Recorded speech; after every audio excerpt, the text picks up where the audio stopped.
दादी जी के बारे में हम आपको क्या सुनाऊं। दादी तो दादी थी। दादी के साथ इतना नज़दीक रहे हैं कि अनेक स्मृतियां अभी दादी की आ रही है कि दादी एक परखने वाली मणि थी। कोई भी चीज़ कहीं अगर हो रहा है तो उनको फट से उनके ध्यान पर आ जाता था और इशारा देती थी, बुलाती थी। दादी जी का विज़न बहुत ब्रॉड था। एक बार की बात हम आपको सुनाएं कि एक भाई सिक्योरिटी में था, रात को पहरा देता था। उसका नाम था पंडित। पंडित जी 3 दिन से दादी को नज़रों में नहीं थे, नहीं दिखाई देते थे। तो दादी जी ने मेरे को बुला करके पूछी कि पंडित का क्या हाल है। हम बोला कि दादी हमको मिले नहीं हैं। तो दादी ने कहा कि जा करके देख के आओ, लगता है कि बीमार है। तो मैं उसके रूम में मरगोल पर गया, क्योंकि सिक्योरिटी रात के पहरा देते हैं तो उनको दिन में रेस्ट करने के लिए एकांत शांत चाहिए। तो वो मरगोल में कराह रहा था, 104 टेम्परेचर था। मैं तो उसकी कराह, उसकी आवाज़ सुन करके मैं बहुत ये हो गया। फिर उसको हम यूडिकोलन और आइस वाटर ले जा कर के स्पंज किया, उसको दवाई दिया, नॉर्मल हुआ। फिर उसके रूम से मैं आया। तो कहने का भाव है कि दादी को विजन आता था। कोई भी कहीं ये हो, कोई वक्त, कोई भाई बहन कोई अगर इसमें है तो दादी को इस तरह की विजन आती थी। दूसरी बात मैं आपको सुनाऊं कि दादी जी डॉक्टर्स के लिए बहुत उनका सॉफ्ट कॉर्नर था। कोई भी डॉक्टर का प्रोग्राम रखना है, कोई भी डॉक्टर्स के लिए कुछ करना है तो दादी फट से छुट्टी देती थी। अगर कोई डॉक्टर आ गया अहमदाबाद से, पालनपुर से, कहाँ से भी आ गया, हम बोलेंगे कि दादी आप मिलेंगे? हाँ हाँ, क्यों नहीं मिलेंगे। जबकि दादी मीटिंग में बैठी है, मीटिंग छोड़ करके भी आती थी और डॉक्टरों से मिलती थी। तो डॉक्टर्स के लिए उनका एक बहुत सॉफ्ट कॉर्नर था, बहुत रिस्पेक्ट था कि ये लोग बहुत सेवा करते हैं, इनकी सेवा करना बहुत ज़रूरी है। तो इस तरह से हमारी कॉन्फ्रेंस होती थी, करते ही रहते हैं, अभी तक करते रहते हैं। तो हर कॉन्फ्रेंस में दादी आती थी उद्घाटन के लिए, और इतना दादी 5-10 मिनट इतना बोल करके उनके दिल को ले लेती थी। सारे डॉक्टर्स खुश हो जाते थे, इतने खुश होते थे कि उनकी आंखें गीली हो जाती थी। और बाद में 3 दिन रहते थे तो हमारे से पूछते थे दादी जी मिलेंगे? मैं दादी जी से पूछता था, हाँ हाँ, कोई भी डॉक्टर अगर मिलने के लिए कहता है तो ज़रूर मिलाओ, ज़रूर लाओ, उनको ना नहीं कहना। तो इस तरह से डॉक्टर्स के प्रति भी देखा, पेशेंट के प्रति। ग्लोबल हॉस्पिटल बना था, कोई पेशेंट बीमार है तो मैं जा कर के दादी को बोलता था कि दादी फलाना व्यक्ति बीमार है। तो दादी बोलती थी जी चलो। हालांकि और बहनें मना करती थी, जी अरे अभी दादी मुरली सुना कर आई है। दादी का वही टाइम होता था, बोलती थी कि मुरली सुना करके मैं निकलूं और मेरे को गाड़ी में बैठा लो, और फटाफट चली जाती थी। अगर पांडव भवन में अंदर आ गई तो फिर निकलना वो चाहती थी, लेकिन लोग उनको निकलने नहीं देते थे। लेकिन पेशेंट के लिए भी दादी बड़ी दिल रखती थी। मेरे को हमेशा कहती थी, बनारसी पेशेंट का दिल लो। एक बीमारी ऐसी चीज है कि उस समय लौकिक याद आता है, माँ बाप याद आते हैं, संबंधी याद आते हैं। बाबा के घर में रह करके, भगवान के घर में रह करके और संबंधी याद आए तो क्या होगा।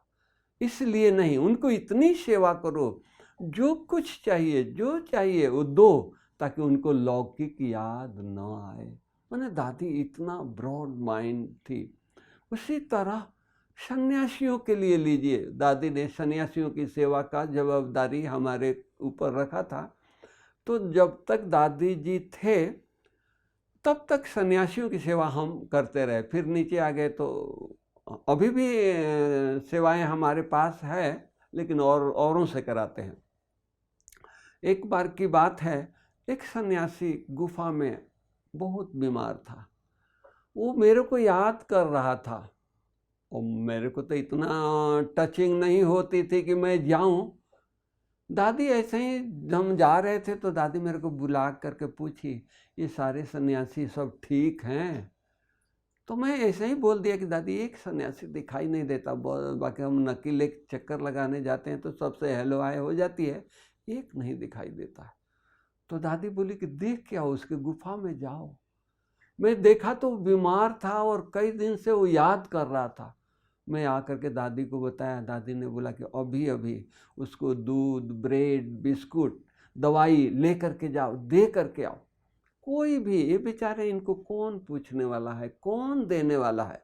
तो इसलिए इनका दादी से पूछो नहीं। दादी आज छुट्टी दे देती है कि इनकी सेवा करो, इनको कुछ भी चाहिए, यज्ञ में कमी नहीं है, ले जा कर के खिलाओ पिलाओ, उनको संभाल करो, समझो कि ये भी एक यज्ञ के बच्चे हैं। बच्चों की तरह दादी उन महात्माओं को देखती थी, संभाल करती थी। बोलते थे कि इनके कौन है? बाबा है, तो बाबा किसी के द्वारा तो कराएगा। तो इसलिए आप निश्चिंत होकर के, कोई पूछे तो बोलोगे दादी जी ने कहा है, निश्चिंत होकर के। तो बड़ी दिल से दादी कराती थी। कोई भी नई चीज यज्ञ में आता था, जैसे आम है, हापुस आम बॉम्बे से आता था, मधुबन वालों को बाद में मिले वो चलेगा, क्योंकि मधुबन वाले तो हम देते रहते हैं, वो लोग खाते रहते हैं। महात्माओं को कौन गुफा में उनको आम देगा? इसलिए आम आता था तो दादी मेरे को भेजती थी। सारे मठ में, सारे आश्रम में, सारे मंदिरों में, सारे गुफाओं में गुरु शिखर तक जाते थे, और वो लोग हर साल दादी को याद करते थे। एक बार की बात है कि हम लोग तपस्या कर रहे थे, उन दिनों में मैं 75 की बात सुना रहा हूँ। उन दिनों में सेवाएं बहुत कम होती थी पांडव भवन में। तो हम सब भाई शाम के टाइम में बाबा के पहाड़ी पर जा कर के योग करते थे। योग बहुत पावरफुल होता था। तो एक दिन हम लोग बहुत अच्छा योग किए, तो एक भाई ने कहा कि भाई ये सन्यासी गुफाओं में हैं, इनकी सेवा करनी चाहिए। तो कोई हाथ न उठाए, तो मैं हाथ उठाया कि मैं सेवा करूँगा। तो उन्होंने तो कह दिया और हमने हाँ कह दिया। तो उन दिनों में हम डिस्पेंसरी भी संभालते थे, किचन में भी काम करते थे। किचन में खाना बना करके, डिस्पेंसरी का सुबह का अपना काम करके, किचन में खाना बना करके, और जाते थे हम उनके दोपहर को खाना खा करके, रेस्ट ना करके उनके पास हम जाते थे। तो वो लोग इतने भरे हुए थे, डरे हुए थे। वो लोग डर से नहीं आते थे कि लोग हमारी पिटाई करेंगे, पांडव भवन में जाएंगे तो हमारे को लोग मारेंगे। हम बोला कि ऐसा नहीं है, भगवान के घर में आपको हम बुला रहे हैं, तो आपको कोई पिटाई करने के लिए बुला रहे हैं? कैसे आप बात करते हैं? तो वो महात्माएं, कोई हर प्रकार के लोग थे, हर प्रकार का अनुभव था। तो कई लोग तो एंटी थे, बोलते थे नहीं आपका बाबा ठीक नहीं है, मम्मा ठीक नहीं है, ये है वो है, कई उल्टी सिल्टी बातें जो सुने थे। तो उनकी बातें हम सुन लेते थे और सुन करते के पूछते थे, स्वामी जी आप कभी पांडव भवन में गए हैं? तो नहीं। तो आप ऐसे बात कर रहे हैं जैसे आंखों देखी बात कर रहे हैं। तो बोला कि नहीं हम सुने हैं। हम बोला कि इतने महान हो, इतने पूजनीय हो, समाज के एक बहुत बड़े आप आदर्श व्यक्ति हो, और दूसरे की सुनी सुनाई बातों पर आप इस तरह के मन खराब करके बैठे हैं। नहीं, आप चलिए हमारे साथ और हम आपको आश्रम दिखाते हैं, दादी जी से मिलाते हैं, कैसे वो आत्माएं हैं, आश्रम कैसा है, यहाँ पड़ोस में रह करके, नज़दीक रह करके, दूर दूर से लोग लाभ लेते हैं, और आप लोग अपने मन में सुनी सुनाई बातों में अपने मन को खराब करके बैठे हो। तो लोग मानते थे। फिर एक बार की बात है कि हम 3 बजे, 2:30 बजे, 3 बजे उनकी सेवा करके आ रहे थे, और दीदी और दादी, ईशु दादी, ये तीनों मूर्तियां भोजन करके 100 कदम करने उधर जाती थी ढाल तक। रोज के उनका रूटीन था, भोजन करके 100 कदम चलते थे। मैं उधर से अकेले आ रहा था, तो दादी की नज़र पड़ी।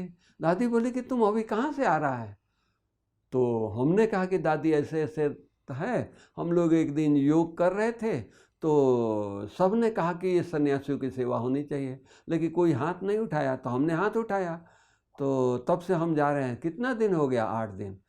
क्या लोग कहते हैं, क्या सेवा करता है, पूरे डिटेल्स दादी जी ने लिया। बोला कि अच्छा इनको बुला सकते हो? हम बोला कि जी दादी।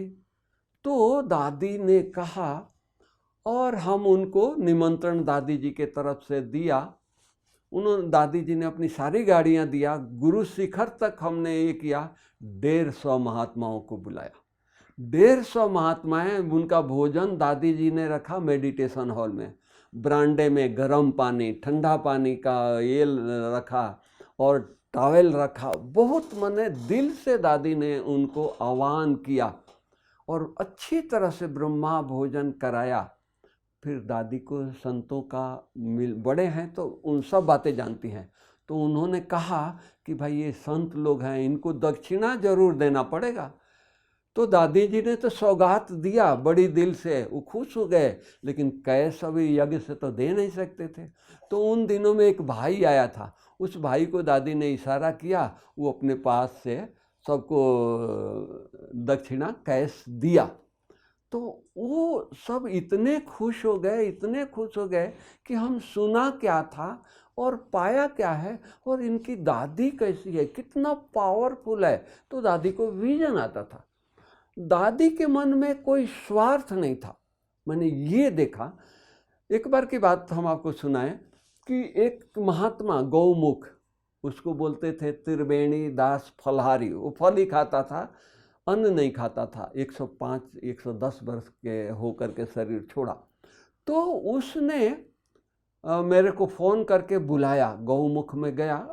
2 गौमुख, एक नीचे है 700 सीढ़ी उतर करके, वशिष्ठ आश्रम को गौमुख बोलते हैं। एक इनके आश्रम से वहाँ गौमुख जाता था, तो इसको भी गौमुख ही बोलते थे। तो वो महात्मा ने कहा कि देखो हम बुजुर्ग हो गए हैं, मेरा कोई शिष्य नहीं है, हम ये आश्रम संस्था को देते हैं।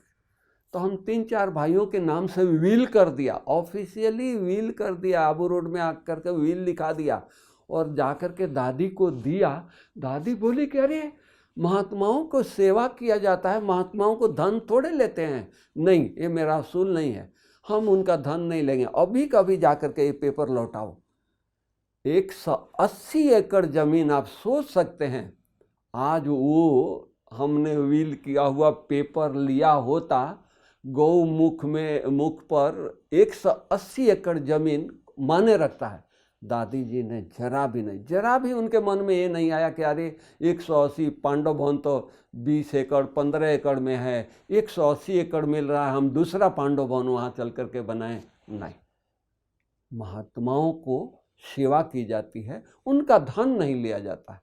वो धन किसी को भी दें, हमको इतराज नहीं है, लेकिन उनकी सेवा करो, सेवा के लिए हम मना नहीं करते हैं। तो उनकी, तो वो हम लौटा दिए तो वो रोने लगा महात्मा। बोला कि अरे हमने तो, आप लोग अच्छा काम करते हो, दादी जी इतना अच्छा काम करती है, ये क्यों नहीं स्वीकार करते हैं? ये मेरा पर्सनल है, कोई ट्रस्ट नहीं है, किसी का इसमें अधिकार नहीं है, कोई झगड़ा नहीं है, झंझट नहीं है, मैं जिंदा हूँ, मैं बैठा हूँ, कोई नहीं आने वाला है। हमने बोला कि दादी जी एक बार ना कहा है, तो बोला कि हमको दादी जी से बात कराओ। मैं दादी जी से फ़ोन करके उनके फ़ोन पर से दादी को फ़ोन पर बात कराया। तो बड़ा दादी जी प्यार से, महात्मा जी ये बच्चे आपके हैं, ये बच्चे आपके रोज जब बुलाएंगे तब जाएंगे, रहेंगे आपके पास, सेवा करेंगे, लेकिन आपका धन हम नहीं ले सकते हैं। धन लेंगे, आबू वाले कहेंगे कि दादी लालची है, ब्रह्मा कुमारी लालची है, और देखो महात्माओं का 180 एकड़ ज़मीन इन्होंने ले लिया। आपकी भावना शुद्ध है, लेकिन हम आपका ज़मीन नहीं ले सकते हैं। तो वो बेचारा बहुत रिक्वेस्ट किया, लेकिन दादी जी ने जरा भी नहीं। इतना दादी जी अंदर से अपने असूल पर पक्के थे, चाहे कुछ भी उनके सामने आ जाए, कुछ भी लेकर के, असरफी लेकर के आ जाइए, नहीं मुझे कुछ नहीं संसार से चाहिए। इस तरह की बहुत सारी अनुभव है, बहुत सारी बातें हैं कि दादी महात्माओं के लिए बहुत वो प्यार करते थे। जैसे हम बच्चों को समर्पित भाई बहनों को जितना ध्यान रखते थे, उतना ही ध्यान हमारे महात्माओं को रखते थे। आज वो दादी का बनाया हुआ असूल जब आम आता है तो आज भी हम उनके आश्रमों में आम दे करके आते हैं, और वो लोग इतना दादी को याद करते हैं कि दादी को गए हुए कितना साल हो गया, लेकिन दादी जी ने जो नियम बनाई है आप लोग उस नियम को चला रहे हो। धन्य हो आप लोग, धन्य है दादी जी कि दादी जी की आज्ञाओं को आप लोग अभी तक अपने जीवन में धारण करके और निभा रहे हो, चला रहे हो। तो इस तरह से बहुत सारी बातें हैं। दादी जी के साथ कई बार जाने आने का मौका मिला। दादी जी इतनी सिंपल ट्रेन में, पहले तो 3 टायर में दादी जाती थी, बाद में धीरे धीरे सेकेंड एसी में गई, फिर फर्स्ट एसी में जाया करती थी। तो इतना सिंपल, अपना ध्यान दादी नहीं रखती थी। हम जो साथ में जाते थे, आपको नींद आई, आप भोजन करो, आप पहले, अरे हम आए हैं आपके साथ आपकी सेवा करने के लिए, तो दादी हमारी सेवा कर रही है। एक बार की बात और सुनाए, और मैं पहली बार फ्लाइट में बैठा तो दादी मेरे बाजू में, दादी के बाजू में मैं, और बक्कल कैसे लगाया जाता है, बेल्ट फ्लाइट का कैसे लगाया जाता है, मुझे पहली बार बैठा था, मुझे आया नहीं। तो दादी दोनों ये करके और बक्कल डाला और सिखाया। पहली बार दादी बच्चों की तरह, उसी तरह हम दादी के साथ विदेश गए। पहली बार दादी के साथ मॉरिशस हम विदेश में पहली बार मेरी जाना हुआ। दादी इतना प्यार से विदेश ले गई, जैसे बच्चे हैं, छोटे बच्चे उनके हैं, जैसे उतना ध्यान, जैसे माँ बाप कहीं बच्चों को घुमाने ले जाते हैं। पीस पार्क में फेयरवेल लोगों ने दिया, तो मेरा अनुभव पूछा कि अच्छा आप जा रहे हैं दादी के साथ, तो क्या करेंगे, क्या ये करेंगे। तो हमने तो सिंपलिसिटी में, सिंपल भाषा में सुना दिया, भाई गर्मियों की छुट्टी में बच्चे फ्री होते हैं, उनको स्कूल कॉलेज से छुट्टियां होती है, तो माँ बाप के साथ घूमने जाते हैं। तो हम भी अपने माँ के साथ, दादी के साथ घूमने विदेश जा रहा हूँ, ऐसा ही सुना दिया नॉर्मल रीति में। तो दादी सचमुच वहाँ इतना ध्यान रखी, आप इनको घूमने का प्रोग्राम बनाओ। मोहिनी बहन कहें कि अरे दादी मेरे को घूमने नहीं भेजती हो, बनारसी को आप घूमने भेजती हो, क्या बात है, हम सेवा करते हैं और इसको घुमाती हो। अरे पहली बार आया है विदेश, पहली बार आया है, इसको घुमाओ फिराओ। माने दादी इतना विशाल थी, इतना दादी के समीप रहे हैं। मैं क्या बताऊं, एक एक चीज़। दादी, एक वैल्यू के बारे में बात मैं करूं, दादी इतना ये थी। एक बार की बात सुनाऊं आपको कि दादी कुछ जगह में नुकसान हो गया। हम सब भाई बहनों, सब इंचार्ज को बुलाया दादी ने मेडिटेशन हॉल में, और दादी आगे से आकर के हाथ जोड़ करके बोलती है कि दादी में ये पावर नहीं है कि नुकसान हो गया, गलती हमारी, नुकसान हमने किया।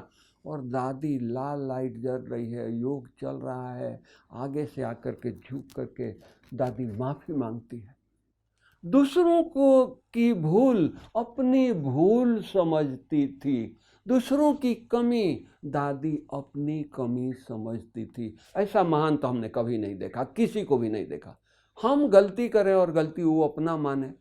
तो इस तरह से दादी इतनी महान थी, इतना उनका विजन था कि हर पेशेंट के बारे में मुन्नी बहन बोलती थी, तुम नाश्ते पर आता है, आगे पीछे आया करो। एक दिन हम नहीं गए, दादी बोली कि तुम क्यों नहीं आया, तो कैसे कहें कि मुन्नी बहन ने मना किया है। तो हम बोला कि दादी मैं बिजी हो गया। बोली कि दादी के पास यही टाइम होता है नाश्ते का टाइम पर, तुम आकर के सारे पेशेंट का समाचार सुनाओ। लेकिन दादी पेशेंट के लिए, किसी के लिए भी, यज्ञ वत्स के लिए, यज्ञ में जो बच्चे समर्पित हैं उनका लिए उनका दिल थी। दादी दीदी जब तक थी कोई महीना नहीं होगा कि हमको पिकनिक पर नहीं ले जाती थी। हर जगह, हर पहाड़ियों में हम लोगों को भेजती थी, देख क्या वो कोई नई जगह जहाँ हम पिकनिक लिए ले चलें। आज पूर्णिमा है, आज फलाना है। एक बार की बात है, पूर्णिमा के दिन हम लोग पीस पार्क में दादी ले गई, वहाँ पिकनिक कराई, वहीं भोजन कराई चांदनी रात में। तो कुछ भाई, वल्लभ भाई और भाई, उन लोग कहे कि दादी चांदनी रात हम यहीं रहते हैं, योग करेंगे। तो हमने भी कहा दादी मैं भी रहता हूँ, इन भाइयों के साथ योग करेंगे। दादी बोली कि तुम यज्ञ का डॉक्टर है, कोई बीमार होगा तो रात को 12 बजे दादी आएगी तुमको लेने के लिए, तुम गाड़ी में मेरे बैठो चलो।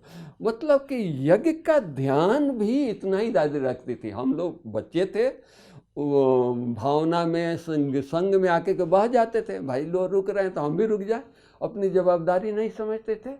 तो इस तरह से दादी जवाबदारी भी सिखाती थी और प्यार भी देती थी। एक बार की और बात सुनाते हैं पर्सनल। हम घर गए थे, लौकिक घर गए थे, तो एक दिन लेट आया, मीटिंग चल रही थी, तो हम मीटिंग में नाश्ता देते हैं, तो हम नाश्ता दादी के पास ले गए टोली।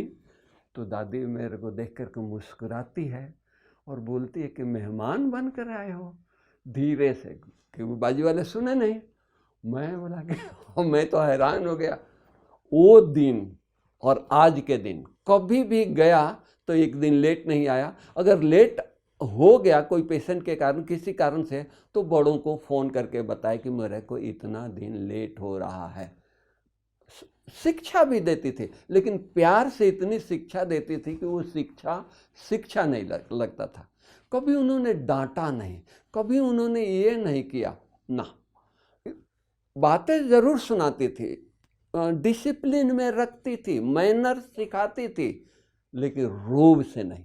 मैं इंचार्ज हूँ नहीं, मैं मालिक हूँ, कभी मैं शब्द तो दादी यूज नहीं किया। मैंने इतना साल रहा, 72 से लेकर के 2007 तक दादी रही, 7 तक रहा, अंग संग रहा, बीमारी में रहा, कभी मैं यूज नहीं किया। दादी की मुरली सुनाती थी, इतना प्यार से मुरली सुनाती थी, लोगों के मन को मुग्ध कर लेती थी। तो कहती थी कि अरे भाई मैं क्या करूं, मैं ट्रांस में नहीं जाती हूं। एक बार फर्स्ट टाइम यज्ञ में आई और ट्रांस में गई, उसके बाद बाबा ने मुझे कभी ट्रांस में खींचा नहीं, मैं गई नहीं। लेकिन बाबा जब मैं उठती हूं तो मेरे सामने खड़ा हो जाता है और प्रोग्राम देता है, बेटी ये करना है, बेटी ये करना है, ये करना है, अभी ये बाकी है। तो मैं क्या करूं, आज बाबा ने ये सेवा का प्लानिंग दिया है, ये प्रोग्राम दिया है, दादी अभी क्या करे, करना तो है ना। दादी को कराना होता था, लेकिन ऐसे प्रेजेंट करती थी जैसे कि बाबा करता है, दादी नहीं कुछ कर रही है। उसी तरह दादी को कुछ भी करना होता था, यज्ञ में कुछ छोटा भी काम करना होता था, इंचार्ज को बुला करके मीटिंग करती थी, सबके दिल ले लेती थी कि दादी को ये काम करने का बाबा ने इशारा दिया है, बाबा कहता है, बाबा बार बार सामने आ जाता है, बच्ची ये कब करोगी, ये करो। तो सचमुच दादी फिर हम लोगों से ये करती थी कि नहीं बाबा ने कहा है, अरे दादी कह रही है, बाबा की बात कर रही है, उसमें कोई लेकिन है क्या। आज कई प्रोजेक्ट हो जाते हैं, चलते हैं, और समर्पित घर वालों को पता नहीं लगता है, देखते तो हैं तो उनका संकल्प तो चलता है। तो दादी जी किसी ब्राह्मण के, किसी बच्चे का संकल्प ना चले, वो बच्चों के साथ, बड़ों के साथ, सबके साथ प्रोजेक्ट को शेयर करते थे। रात को बाबा आए थे, विदाई देने के टाइम दादी आई, तो बाबा ने दादी को कहा कि आप सोच रहे हैं कि बच्चे बढ़ते जा रहे हैं, उनके रहने का व्यवस्था आप कभी विचार किया। जी बाबा हमने विचार किया, सोचा, लेकिन यहाँ ज़मीन नहीं मिलता है, यहाँ मकान नहीं मिलते हैं, कोई अपना मकान बेचता नहीं है, मैं क्या करूं। तो बाबा ने कहा कि नहीं होगा, आप पुरुषार्थ करो। विदाई दिया बाबा को, और दूसरे दिन सुबह ओरिया गांव के ओरिया कहते हैं साल गांव के दूध देने वाले आए। तो उन्होंने कहा कि नहीं, दादी जी से मुझे मिलना है। अरे भाई क्या हो गया, कुछ चाहिए तो आप बताओ। आता नहीं, दादी से मिलना है। दूसरे दिन की बात, रात को भगवान से 12-1 बजे बात हो रही है। दूसरे दिन गांव वाले आ गए। इतने दिनों से वो दूध दे रहे हैं, कोई आया नहीं। देखो भगवान कैसे दादी के द्वारा कराता है। दूसरे दिन वो आ गए, दादी से मिलना है। अरे क्या हो गया भाई? या तो नहीं, दादी से मिलना है, आपको नहीं बताऊंगा। दादी को बताया, दादी ये मिलने वाले, दूध वाले मिलना चाहते हैं, बुलाओ बुलाओ, कुछ बेचारों को कुछ चाहिए तो दे दो, हम मिलेंगे। तो वो दादी से मिले। तो उन्होंने कहा कि दादी, हमारे बच्चों की शादियां हैं और मुझे पैसे की ज़रूरत है, तो मैं वो ज़मीन अपना निकालना चाहता हूँ, बेचना चाहता हूँ। तो पहले मैं बाबा के घर आया हूँ, आप लेंगे तो पहले आपको देंगे, अगर आप नहीं लेंगे तो फिर मैं बाज़ार में जा कर के बनियों को दे दूँगा। रात को भगवान से बात हो रही है और आज दूध वाले इतना बड़ा हमारा ज्ञान सरोवर का ज़मीन वो आ गए और उन्होंने दादी से कहा। दादी ने कहा कि ठीक है, हम ले लेंगे, आप देना चाहते हैं तो हम लेंगे, आपकी भावना को हम समझ रहे हैं, हम ले लेंगे। दादी ने कहा कि वो ज़मीन कहाँ है, इनके साथ जा कर के देख के आओ। तो हम 3-4 भाई, बल्लभ भाई, मैं, ताराचंद भाई, जा कर के हम लोग देख के आए।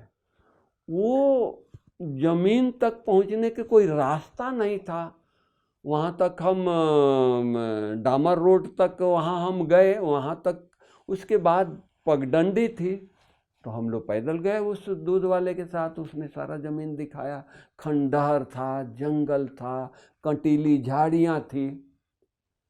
तो देख कर के आ गए। दादी को बताया कि इस प्रकार के खंडहर है, पहाड़ियाँ है, उबड़ खाबड़ है, बहुत कंटीली जंगल है। दादी ने बोला कि ठीक है, मैं चल सकती हूँ। उनकी दादी, बहुत पैदल चलना पड़ेगा। बोला कि सो क्या, तुम लोग जा सकते हो तो दादी कोई ये है क्या? तो दादी शाम के टाइम में चाय वाय पी कर के तैयार हो गई और दादी को हम लोग ले गए। दादी देखी, वहाँ 10 मिनट खड़े खड़े योग, क्योंकि बैठने की जगह नहीं था, खड़े खड़े योग किया और बोला कि गरीब हैं, ले लो। दूसरे दिन उनको बुला करके ज़मीन रजिस्ट्री हो गया। अब इतना बड़ा ज़मीन को नक्शा कौन पास करे? म्यूनसिपलिटी वाले नहीं करे, दिल्ली जयपुर वाले नहीं करे, सेक्रेटरी नहीं करे, कोई नहीं करे। देखो बाबा का काम, दादी का विजन कैसे है, यज्ञ को कैसे दादी इतनी छोटे से इतना विस्तार करके गई हैं और कर रही हैं, वो सुना रहा। तो वो चीज़ें फिर अब नक्शा कौन पास करे? कोई नहीं, ना जयपुर पास किया, ना हमारे म्यूनसिपलिटी किया। बोला कि इतना बड़ा नक्शा हम नहीं पास करेंगे, इतना ह्यूज प्रोग्राम। तो फिर क्या हुआ कि गर्मियों के दिन में चन्ना रेड्डी आए थे राजभवन में। तो उन गर्मियों के दिनों में बच्चों का प्रोग्राम होता था, बाल शिविर होती थी। तो बच्चे 3000 के लगभग आए थे, 2500, 3000। तो दादी ने कहा कि बच्चे आए हैं तो गवर्नर से क्यों नहीं हम शाम का प्रोग्राम उद्घाटन कराएं। जा कर के गवर्नर को निमंत्रण दिया। गवर्नर मान गया, बोला कि ठीक है, दादी बुला रही हैं और बाल शिविर का उद्घाटन करना है, हम आएंगे। शाम को आ गया। दादी स्टेज पर थी, गवर्नर स्टेज पर था। बच्चे 2500-3000 हजार साइलेंस में बैठे हैं 2 घंटा। तो गवर्नर दादी के कान में पूछता है कि दादी, क्या मंत्र आप इन्होंने इनको दिया है कि हिल नहीं रहे हैं? नहीं तो बच्चे स्थिर होते हैं क्या? कभी भी हमने देखा नहीं कि बच्चे 10 बच्चे हो और स्थिर बैठे हो। यहाँ तो हजारों बच्चे स्थिर हैं, चुप बैठे हैं। तो दादी कान में बोलती है उनके कि ये मेडिटेशन करते हैं सुबह उठ करके। चौंक गया गवर्नर स्टेज पर। मेडिटेशन क्या होता है? वहीं उनके कान में मेडिटेशन के बारे में सुनाया कि मैं आत्मा हूँ, परमात्मा को याद करना ही मेडिटेशन है। तो ये बच्चे अपने को आत्मा समझते हैं, बाहर के खाना नहीं खाते। अच्छा, छोटे बच्चे बाहर के खाना नहीं खाते हैं, आपने तो बहुत बड़ी काम किया है। अच्छा, मेडिटेशन क्या होता है? मैं मेडिटेशन सीखना चाहता हूँ, कल से मैं आऊँगा आपके पास, मेडिटेशन मुझे सिखाइए।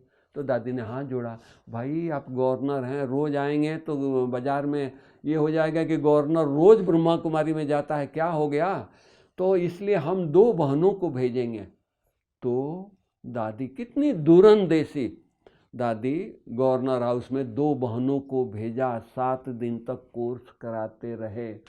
कोर्स करा करके कोर्स पूरा हुआ तो गवर्नर आ गया, दादी मुझे बहुत अच्छा लगा है, गवर्नर हाउस में मैं बाबा का कमरा बनाऊंगा। अपने राजभवन में अपना बेडरूम में बाबा का कमरा बनाया। दादी उद्घाटन करने के लिए दादी गई, और आगे देखो, अब वो आ करके बोलता है, जा रहा था, रिटर्न जयपुर जा रहा था, तो गवर्नर साहब ने कहा कि दादी मुझे कुछ काम दो। दादी ने कहा सीधी मन से, सिंपल तरीके से, आपका यज्ञ है, जो चाहिए सेवा करिए। बोला कि ऐसे नहीं, कुछ काम दो, ये काम आपको करना है, मैं वो करूँगा। तो दादी ने कहा कि आप कहते हैं तो मैं सुनाती हूँ। एक हमारा ज़मीन है, उसका नक्शा कोई पास नहीं कर रहा है। बोला कि वो काम मेरे को दे दो। सारा फाइल देखा और अपने गाड़ी में वो ले गया। उन दिनों में भैरव सिंह शेखावत चीफ मिनिस्टर थे। वो गया, 2 दिन के बाद सरकार ये हो गई और गवर्नर रूल लागू हो गया। अब गवर्नर रूल लागू हो गया तो गवर्नर मालिक हो गया। तो गवर्नर ने 3-5 दिन के बाद मीटिंग बुलाई, सारे सेक्रेटरी को गवर्नर हाउस में मीटिंग बुलाई और पहला एजेंडा दिया कि पहले ये नक्शा पास करो। गवर्नर चीफ, और कौन मना करे कि नहीं करेंगे, सब जो सेक्रेटरी थे उसी समय साइन वाइन करके पास करके ये कर दिए। दूसरे दिन फ़ोन किया और वो नक्शा आ गया। उसको फाउंडेशन स्टोन के लिए दादी ने बोला कि नहीं, हम गवर्नर साहब से फाउंडेशन स्टोन डलवाएंगे। गवर्नर को फ़ोन किया, गवर्नर साहब आए, फाउंडेशन स्टोन डाले, और लॉ के अनुसार, गवर्नमेंट नियम के अनुसार हम कुछ तोड़ा नहीं, कोई पहाड़ी तोड़ा नहीं, कोई झाड़ काटा नहीं, झाड़ था ही नहीं, सब जानवर को खिलाने के लिए झाड़ पत्तियां सब काट करके ले गए थे।